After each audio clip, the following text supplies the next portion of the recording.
Agora você ouve uma palavra de vida com o pastor Érico Rodolfo Bussinger.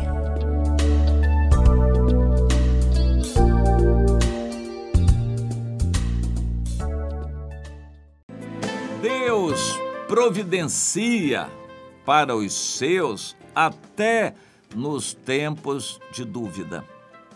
Há tempos difíceis, mas se nós estamos convictos, entendendo a situação e firmes no Senhor, nós enfrentamos essa tempestade com firmeza, com fé, e nós entendemos a dificuldade, aguentamos, suportamos, mas continuamos e permanecemos pela fé. Quando estamos seguros, a tempestade vem, nós enfrentamos a tempestade e são lutas. É por causa dessas lutas que vamos ter vitórias e vamos ser galardoados pelo Senhor. Mas há situações em que nós temos dúvidas.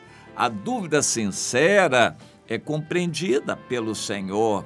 Você não tem preferência, tem que escolher entre dois caminhos e os dois são aparentemente iguais para você. Você não sabe se vai para aqui ou para acolá e tem que escolher entre esses dois caminhos. Então você fica na dúvida, uma dúvida sincera. Há pessoas que ficam com dúvidas que não são sinceras. Por exemplo, entre o bem e o mal você fica na dúvida? Não era para ter dúvida nenhuma. Fazer uma coisa que é errada, pecaminosa, ou não fazer, você ficar nessa dúvida, isso é uma dúvida que não é sincera. Deus não vai abençoar. Senhor, eu sou casado, mas estou gostando daquela irmã ali. Será que eu posso continuar gostando dela? Uma dúvida que a gente não deveria levar a Deus. Senhor, o Senhor me dá permissão para eu pecar, para eu fazer uma coisa errada ali? Também é uma dúvida que não é sincera. Mas quando há duas opções e ambas são lícitas, válidas, você realmente fica numa dúvida sincera, você pergunta a Deus e Deus vai ter todo o interesse em mostrar para você. Em último caso, premido pelo horário, pelas circunstâncias, você diz, Senhor, eu tenho que tomar uma posição, uma decisão. Então, eu estou entendendo que essa aqui é a mais apropriada, é a melhor. Então, eu estou escolhendo fazer isso. Agora, se o Senhor quiser que eu vá para o outro lado, o Senhor me mostre claramente, não me deixe ir aqui. O apóstolo Paulo passou por essa dúvida quando ele, na Ásia Menor, andando entre vários lugares para evangelizar, supervisionar as igrejas, ele tentou ir para a Bitínia. E diz a Bíblia que o Espírito de Jesus não deixou. E ele, então, ficou esperando. E teve um sonho. Nesse sonho, um cidadão macedônio dizia para ele, passa a Macedônia e ajuda-nos. Ele entendeu que era de Deus e partiu para a Macedônia e começou o trabalho na Macedônia e depois na Grécia. Ou seja, o trabalho na Europa começou com esta revelação de Deus. Mas ele estava na dúvida, Senhor, eu quero ir para Bitínia, mas se não é o Senhor, me mostre. E Deus mostrou. Deus costuma sanar essas dúvidas sinceras. Tome cuidado para ver se a dúvida é sincera. O Davi, eu quero falar agora do Davi. E o segundo livro de Samuel começa com ele.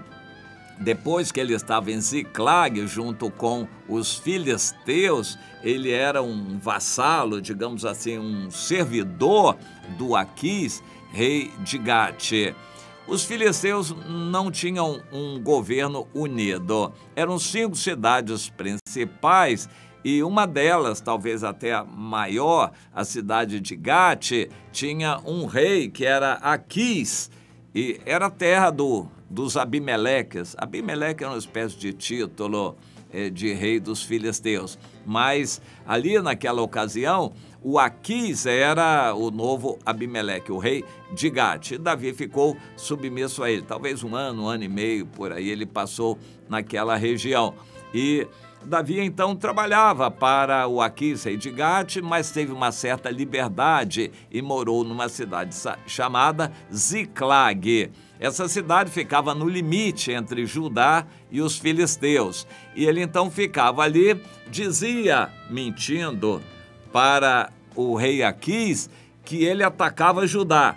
Na verdade, ele não atacava Judá, que era o povo dele.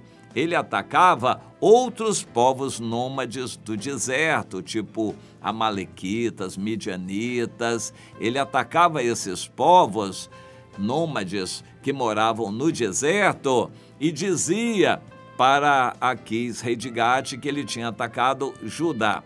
O rei filisteu gostava disto e, quando foi para a guerra, chamou o Davi. O Davi, contrariado, tinha que obedecer e foi na retaguarda e foi. Mas, providencialmente, Deus tocou o coração dos outros reis filisteus que não aceitassem a Davi. Não, que isso, Aquis?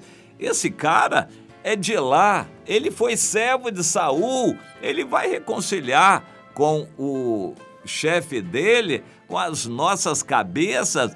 Um homem, você vai deixar na nossa retaguarda um homem que é do povo inimigo contra quem nós vamos combater? Nem pensar, rapaz. Que isso, o Aquis? Nada disso.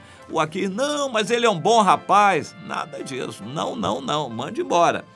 O Aquis, contrariado, disse, ô Davi, para mim você é como um anjo, mas não tem jeito, os outros reis não querem, então volte. Davi voltou meio chateado, contrariado, e quando chegou em Ziclag, a cidade queimada. Deus providenciou aquela situação para Davi entender. Inicialmente ele não entendeu. Ele viu a mão de Deus agindo, viu a providência de Deus, porque ele se animou ou reanimou no Senhor e perseguiu os amalequitas que tinham atacado a cidade dele. Por causa disto, o cansaço foi extremo para os soldados de Davi. Foi uma prova forte de resistência daqueles soldados. E Davi prosseguiu, ele tinha muito interesse em reconquistar a família dele e os bens dele, e de fato Deus operou milagres ali de uma tal maneira que ele conseguiu encontrar os amalequitas, os atacou, venceu. Os amalequitas não tinham matado ninguém, tinham tomado para serem escravos e escravas, as crianças e as mulheres, e Davi conseguiu retomar tudo, o boi, os bois, o gado, todos os animais, enfim, foi uma vitória maravilhosa, completa, providencial de Deus, e Davi voltou. Voltou para onde? Para Ziclag. Mas a cidade queimada, toda destruída, ele olhava para cá, olhava para lá, o que nós vamos fazer agora, Senhor? Vamos reconstruir essa cidade, vamos ficar com o Aquis, rei de Gate, continuar com ele nessa situação, servindo a um rei inimigo, um rei filisteu. E agora, Senhor? Deus viu que Davi tinha uma dúvida sincera e Deus então se revelou a ele outra coisa. Deus fez acontecer. Eu quero ler esses primeiros versículos aqui em 2 Samuel para a gente meditar e concluir alguma coisa sobre isto. Depois da morte de Saul, Davi não sabia. Voltando Davi da derrota dos amalequitas e estando já 2 dias na cidade de Ziclag, se ele tivesse ficado 15 dias ou 20 dias, ele teria reconstruído a cidade. Então Deus fez com que isso acontecesse logo a seguir, com 2 dias que ele estava lá, para que ele, Davi, não tivesse tempo de reconstruir a cidade. Então sucedeu ao 3º dia aparecer do arraial de Saul um homem com as vestes rotas e terra sobre a cabeça. Em chegando ele a Davi, inclinou-se e se lançou em terra. E perguntou Davi, de onde vens? Ele respondeu, do arraial de Israel. Conta então como é que foi isso. Ele disse, o povo fugiu da batalha, o povo de Israel. E muitos caíram e morreram. bem como Saul e Jonatas, seu filho. Então Davi disse ao moço: como você sabe que Saul morreu e o Jonatas, seu filho, também?